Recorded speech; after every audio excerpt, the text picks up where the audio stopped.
Okay, we're joined for this video with Duncan McDuie-Ra, who we're going to talk about the concept of humans in the machine.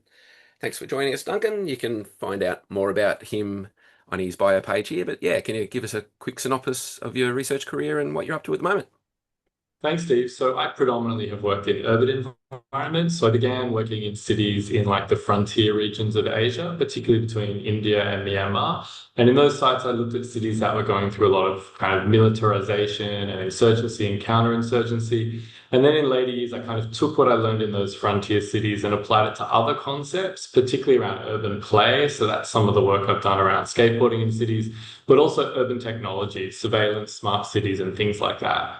Yeah, and that's kind of the work we're kind of talking about today. And I think what's particularly interesting for this course that's been so structured around the digital and data and algorithms and AI is you're interested in kind of the human aspects of these things, right? Yeah, for sure. I think it's really interesting that when we talk about technology that can mimic human intelligence and can even mimic human agency, we kind of forget that a whole lot of human labor goes into maintaining those systems, but also operating those systems. And I think when you're positioned in other geographies, particularly in parts of the global south, like a lot of my research over the years has been in India, the human side of that becomes much more apparent. It becomes much clearer. You meet people who work in those sectors. You have to contend with the policies around ensuring that there's employment, regardless of this onslaught of new technology. And so I think it kind of hits more immediately in other geographies than it might from where we usually think about it. Yeah, that's right. And so we're earlier in the course we've looked at Burrell Facade's work on the Society of Algorithms, and I've kind of highlighted the kind of cybertariat versus the kind of coding elite. The photo we have on the screen there, what's that? That looks to me like a click farm. So it looks like somebody set up with a whole lot of devices to monitor different accounts and make sure that there's a response on them and probably responding with different personas. So it could either be to try and manipulate algorithms in a certain way or to communicate directly on chats for some kind of things like either trying to gather information, like manipulate information, possibly through what we call scamming or scam centers, but it also might be a click farm trying to boost accounts so they move up higher. And so these are sort of outsourced services where humans try and mimic a genuine human user, whereas in fact they're paid to do this work of manipulation. Yeah, yeah. And so can you tell us a little bit more about what you know about the kind of cybertariat in the countries that you've done ethnographies in? Yeah, it's a really interesting world because I think initially the labor was all in call centers or business process outsourcing centers. And so they were places where, say, accounting or troubleshooting or service requests were all routed to. When companies realized that they could reduce costs by having those outsourced to countries with cheaper labor. And what that meant was that a whole lot of infrastructure was developed to service that labor, really transforming some of the cities in those regions. Rapid recent technologies like artificial intelligence and other kind of algorithmically driven services seem on the one hand to threaten that kind of labor because it's quite low-end labor doing fairly mundane tasks. And again, like a lot of backroom office tasks. We always think of it as like voice-to-voice call center people, but often it's a lot of back use office tasks. So things like chatbots, things like the way in which you can do your all accounting, you can use AI to help you with your accounts and your accounting, et cetera, et cetera, et cetera, and only send it to someone near the end reduces a lot of that kind of lower end labor. However, what kind of seems to be happening in a lot of these places is that labor is just being replaced with other tasks, a little bit like what you're seeing on the screen. Hmm. But also with a kind of multitude of other tasks around manipulation, with trying to feed and balance algorithms, but also with a whole lot of the kind of maintenance work that goes into that kind of technology. And so, given the demand for labor and given the supply of fairly well-educated labor in the kind of lower end of the IT and tech industries, the kind of the drivers for that kind of employment remain quite strong. Yep. There's still an abundance of labor. So there's way more humans in the machine than I think we are led to believe by the kind of media and press we get about AI and what it's transforming. Yep. Yep. That's well put. Yep. So how do you think, some of the work we're talking about there with call centers and stuff like that is from a few years ago. Um, how do you think this has developed in the recent times when it comes to things like large language models and in terms of how this relationship between, what we kind of euphemistically call the developed and developing world, or what we might more accurately call the minority world and the majority world? I think it's a great question because I do think large language models eliminate where some countries and some classes of workers had an advantage. So in India in particular, a lot of the work I did, say, 15 years ago about call center workers was that they spoke English well, and that they were non-accented because they were often people from particular minority communities, etc. And so they were good at impersonating a local, or they were good at impersonating a kind of neutral masked location for person-to-person troubleshooting, person-to-person call center work, which of course infuriated consumers to a certain point. Like, why is my call gone to India, or why is my call gone to the Philippines? But there was a comparative advantage in countries like India and the Philippines because of language. Now, large language models can take almost all of that away, can take like a lot of that work away. So the advantage for that class of workers from that education background has been diminished, right? So where those people go and what kind of work they do is really transforming rapidly as we go. But I think there's two important points to remember. It doesn't mean there isn't a need for more human labor. There's often a need for more human labor for exactly as the examples that came on before for impersonating sincerity and genuine users. But also a lot of these jobs, a lot of these industries, it's not like they've been around for 80 years. It's not like they've been around for 50 years. They're actually fairly recent. Yep. So you sort of see the last 20 years of boom in business process outsourcing in the Philippines and in India transforms cities' industrial estates, like the pictures we're looking at, transforms where people go for work, where they live, real estate markets, all kinds of other things.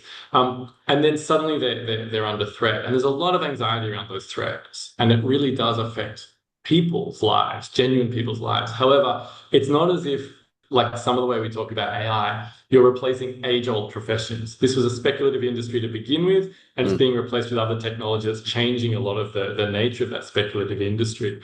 But it's a boom bust followed by a boom bust, if that makes sense. Yeah, and I suppose what that does, it kind of replicates to some of the ways that uh, kind of the developing world kind of skipped technologies, right? There was never really kind of household phones in Africa, for instance, but then the rise of the mobile has seen a kind of very different uptake and usage of the mobile phone there, and this kind of similar relations kind of happening across the different sectors, right? It's a great point. And I think even computers, we assume that laptops and things like that are fairly universally used, whereas a lot of people just use their phone directly. They've never seen a computer, they've never seen a laptop. And I Yeah. just mean more and more in sort of, in consumer technologies. But for sure, I think that's a really important point. And so the kind of teleology we've always understood of development and technology transfer is severely interrupted. It has been for some time. I Mm. think your example about phones is great. It has been for some time, but now it's even more interrupted and it's very difficult to determine where it's heading. And I think for us as scholars of society, we want to look at, well, how is that unfolding in different places and how is that unfolding for different people? Yep, yep, and who benefits from that? Yep. Okay, so can you tell us a little bit about, oh, hang on, I've gone one too far, about more aspects of this kind of development kind of narrative that, like, from a kind of sociological and anthropological and geographical kind of scholars' point of view, we kind of heavily criticize. So I think with rapid technology advancement, there's this kind of idea that the expert, the professional, the development worker, they lose their place in the reallocation and redistribution of resources around the world. I think the biggest shock that we've seen towards development as a kind of industry or sector of redistribution has actually just been governments deciding that they don't want to do it anymore. So since Trump came to power, he's more or less obliterated USAID, the funds that go directly for things like healthcare, etc., in parts of sub-Saharan Africa, and are all been obliterated. Mhm. There's been a long-standing critique of those kind of industries, those kind of sectors, of the neo-colonialism of those sectors, et cetera, et cetera, et cetera. But I think even the harshest critics didn't imagine that the best solution would be to completely obliterate them. So what's fascinating is the threat hasn't come from new technologies. The threats actually come from old-fashioned politics, sort of a more isolationist, realist kind of understanding of the place in the world, who should be helped and how, what's our return on investment? We're not getting any. And a kind of different understanding of the scale of the globe, the scale of the international. But where the new technology comes in is that was really a big concern, say, in the early 2020s, is that would these new technologies, would the availability of technologies, the ease of accessing and using them mean that there would no longer be this long build up, this long kind of pathway to be developed to achieve a level of standard of living, health, etc. And I do think it's a legitimate question to ask whether or not, as we talked about in the previous slide, there's now just a real kind of almost like chaotic understanding of the steps of progress, whereas it used to be a very kind of teleological, organized, and there were many, many theories, particularly from 1950s and 60s development economics about stages of development. Yeah. Now is it just meaning that everyone can be at a certain level? And I think that what a lot of critical thinkers have discussed, and people who are familiar with these different geographies of technology and humans, is that, well, it's not as simple as nothing's changed, but nor is it as simple as suddenly everyone's advantaged and everyone benefits. And a really good example is data centers. So I currently live in a region where the way to guarantee future employment seems to be we should have a data center there, right? And so states, both at the national level and sort of smaller subnational units, compete with each other to bring investment for data centers, bring investment for data centers. Yeah. Of course, we know they're very resource intensive, they're very energy intensive, but they don't necessarily provide a lot of employment. No. And so it's a really fascinating way in which, okay, if this is helping people catch up and be developed, what is it helping them do? What is it helping them do that they weren't doing before? What kind of work, what kind of functions, what kind of agency is available in this? And I don't think the answer is none, but I also don't think the answer we know for sure. And I think that's why kind of ongoing inquiry, ongoing critical inquiry is really important. Yeah, it seems like there's a bit of PR going on there by the data center industry, right? They can sell it as being lots of jobs, but once they're actually built, yeah, there's not a lot of residual work left other than maintaining them and cleaning them. Yeah. Yeah, and dealing with their waste and their impact on land and their energy Yeah. demands Yeah. and etc. And just so, I don't think we said it, so you're in Malaysia at the moment, right? I am. So I'm Faculty of Arts at Monash has three locations, Clayton and Caulfield, which is in Melbourne, and Kuala Lumpur, which is here in Malaysia. Yeah. Okay, can you tell us a little bit about this kind of call center to the world? I know this is kind of previous work you were doing and literature that you're interested in the past, but I think it's interesting to kind of historicize um, what we're talking about here a little bit. Complex kind of stuff that goes on in terms of, the way that we were talking about earlier on with call centers, for instance. Yeah, so 1990s and the first decade of the 2000s was this massive shift in where I guess what we would call low-end white-collar work or low-end service sector work. India's where I've been interested, but it certainly went to other places. Philippines is another good example in our region. Mhm. Not without controversy in places like Australia and the US. But it's also, I guess, a certain rung in a much bigger kind of mobility around technology. And so what research has also demonstrated is the movement of technology workers from places like India and the Philippines, for example, to places like Australia to work in industries there. Yep. So being a technology worker offers this kind of mobility in two ways. It offers a mobility from, say, a smaller city to a place like Bangalore or Hyderabad or Delhi. And it offers mobility to a country like Australia and particularly places like Germany and the US to work in IT. And so because it's then desired as a form of mobility, as a sort of, and the status of the technology worker transform from being a sort of industry no one really understood to being a prestigious industry like being an engineer, like being a doctor, et cetera, et cetera, et cetera. A whole world develops around it of labor agents, recruiters, tutors, fixes, state government policies to encourage tuition in those fields and those sectors. And so what you begin to see is then an oversupply of people qualified in these sectors and an industry where jobs are available that is really erratic. It goes up and down. The demand goes up and down, up and down, up and down all the time. You introduce into that artificial intelligence, which seems to take away kind of the lower and middle rungs of all of that, the cybertarian. And it seems that this initial disruption has now been disrupted itself another time. And Mm. I think it's a fascinating thing to study about how work gets created and what its longevity is. And once that work gets created, you see these other industries fall in tune and in line, and then it gets disrupted by a new technology again. All those ancillary industries kind of pivot and reform around training people in AI, training people in ed tech development, training people in these other things that seem to be required by these often amorphous and imprecise labor markets that are Yep. just somewhere else. And I think that's really important to understand how the moving somewhere else to do the work is such an important part of the attraction of these industries. Yeah, yeah. And yeah, so you've kind of you mentioned the kind of we've already kind of discussed aspects of this already with the kind of threat to AI to some of aspects of these jobs and STEM graduates and stuff like that. It's been interesting over the past less than a decade, really, that like, people were told that you go to school or wherever and you need to learn to code, and all of a sudden coding is the Mm. kind of panacea for all your kind of labor market problems has kind of disappeared with the rise of AI. And this kind of development of the importance and disappearance of skills has happened, throughout the development of capitalism. Is there anything different, you think, at the moment that, people that are interested in this area should think about? It's a great question. I think what people in, say, the arts and social sciences probably feel is a little bit like, haha, we told you so. Like, Mm. it's a bit hard not to think, Yeah. what jobs do people get from your degrees? What this, what that? And now it's departments of IT whose own technology is really limiting the kind of employment opportunities available in an industry because you kind of don't need it.